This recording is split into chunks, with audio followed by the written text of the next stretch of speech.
Special thanks to this company for sending us their 65 watt multi-port fast charger, PD power delivery 3.0, 2 USB-Cs, 1 USB-A, foldable plug. High efficiency, ultra compact, reinforced protections, fast charge 3 devices simultaneously. So and then here's a nice breakdown of like each input and output with the maximum wattage and like a combination of the wattage. So like 1 USB-C plus the second USB-C would be a 45 watts in the first one and 20 watts to the second one. But let's open this up, take a look at it. A little piece of tape.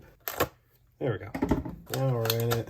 So it's in the plastic. I like the black look. Instruction guide, and that's it for the box. So nice little user's manual.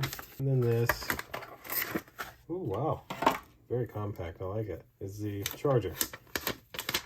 Logo there. This is the folding plug, nice. And then here's USB-C 1 and USB-C 2. So like I said, to use the full 65 watts of this, if you had 2 devices plugged in, 45 watts would go to USB-C 1 and the other 20 watts would go to USB-C 2. It of course breaks up if you're using all 3 or if you're using like the USB-A and the USB-C 1, etc. This is a really nice charging brick, I think. Perfect for somebody who has a MacBook and Apple devices. The reason I say that is with this being 65 watts, plugged in by itself, it can charge up a MacBook. And then if you also have your iPhone, you can plug it in and charge it. And then you could also plug in your Apple Watch and get it charged. So you could have one little power brick for everything you need. Thanks again to this company for sending it to me. Thank you all for watching. We'll see you in the next one. Deuces.